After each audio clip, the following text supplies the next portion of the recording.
of coal into the future.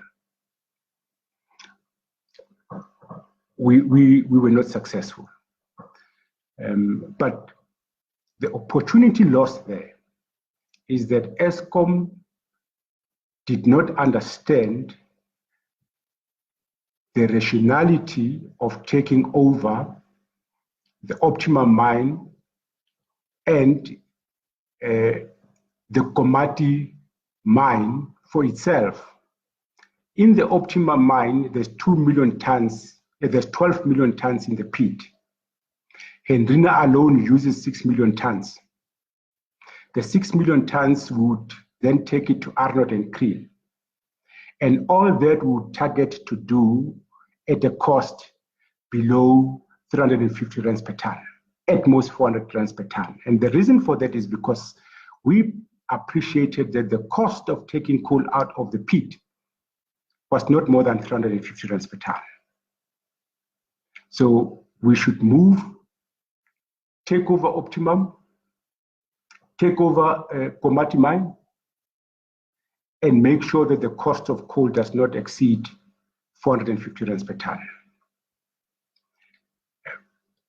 Unfortunately, we did not live long to realize that, and I suspect that the people that were left at Eskom did not understand that rationale because they had other objectives.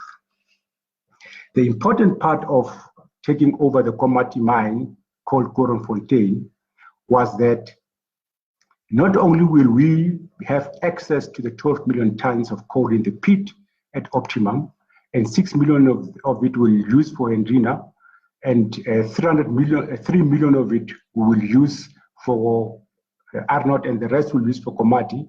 But we will also decommission the current Komati power station, half the cost of that coal, and then build a fluidized bed combustor at Komati that is low coal combustion.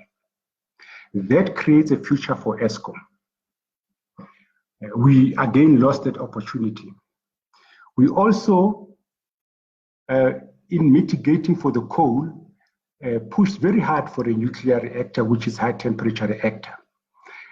And the reason for that was that we had hoped that by 2030, we will have a modularized reactor operational by 2030 that can then be placed at either Komati or Grootvlei or Camden. And then we can replace that because nuclear has got more positive spin effects on the economy than any other. We lost an opportunity there. The other thing we did was to go to the IPPs, the short-term IPPs that was costing Eskom 8 billion rands, and we refused to extend them.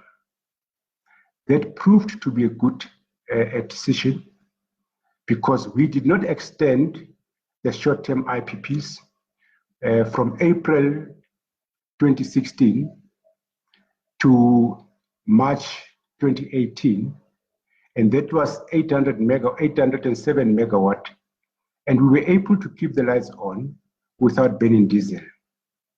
The consequences of all what I'm telling you here, comrades and friends, is that we were able to impact on the cost of coal. The only time that the cost of coal came within inflation was in 2016 and 2017. The increases in the cost of coal was in 2016 3.5%, and in 2017 was 3.8%. These were the years that are described as the years of state capture. Now, the part that I need you, the submission I make to you is that state capture, as defined, is corrupt in nature, and because it's corrupt in nature, it increases the cost of doing business in Eskom, and that we should see in the coal cost of Eskom. But what I'm telling you now is that Eskom paid the lowest cost for coal increases in 2015, in 2016, in 2018. That means that whatever we did on the coal side, from not extending the coal contract at Arnott, from not buying the coal at 19 rands per gigajoule, from buying coal from Optimum to Arnott at 475 rands in a prepayment, 1.25 of it has yielded the results. So if you go to the Eskom books, you will find that Eskom paid the least cost of coal in 2016, 2017, in the years of state capture. You will also find that since 2001, the most best improved operational performance for Eskom was in 2016, 2017, 2018. In 2017, July, we achieved the operational performance. We exceeded the operational objective of 80% availability factor. Our availability factor peaked at 85%. It is the best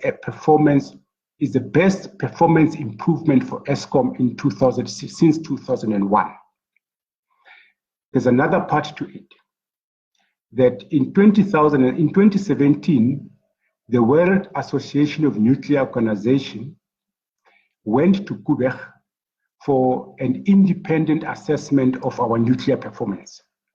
In 2017, the results of the peer review by World Association of Nuclear Organization gave us a rating of 2, which was the best in 40 years in Eskom. So there's 2 time frames in Eskom that I want to put on the table. One is 2001, when Eskom became the World Energy Company of the Year. The second time frame is 2016 and 17 and 2016, 17 and 18, when Eskom performed the best in performance, in increase in performance. In 2018, the best performance ever in 2001 collapsed in 2019, and that I put it as a defining moment for Eskom, because to turn around Eskom, all what you have to focus on is on the energy availability factor. The energy availability factor is the only input from Eskom to the integrated resource plan. When you have an energy availability factor of 80% and above, the system becomes not constrained. In fact, from 75.5% and above, the system becomes not constrained. So for as long as you are able to keep your performance below 80%, which we did under the leadership of Brian Molefe, you have no problem. Why did the best performance since 2001, and I repeat, because you hear a lot of stories, let me repeat, 2016 and 17 provided the best improved performance for Eskom since 2001. All operations indicators, however you look at it, you will conclude that 2016, 17, and 18 was the best. How did it collapse? It collapsed because Eskom became a political pawn in the build-up to 2017. The concept of state capture is common. I'm not going to go back to it. And the engineering, the power station managers that gave us an operating performance and the EAF of 85% were all suspended. All of them were suspended. 9 of them were suspended. They were suspended for 2 years. 8 of those 9 are back in Eskom and have been found not guilty 2 years later. I am confident that even the one that is left at home will be found not guilty.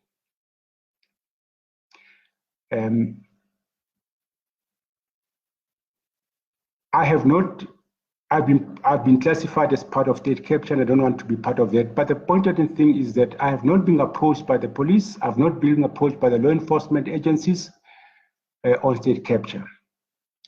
So 2019, executive suspended, performance collapses. 2019, we've got load shedding. The cost of load shedding in 2018 and 2019 is 154 billion rands. That 154 billion rands is worked out on the unserved energy of 95 rands per kilowatt hour. Now, when you've got enough capacity in your system, Eskom has got enough capacity. Eskom has no problem with capacity. It's got enough capacity to meet demand without using diesel. It cannot do that because the people that have been doing that were suspended, and have been suspended for 2 years, and they're back now, and they're quite frankly, they're going through their emotions, and their head, the trust levels are low.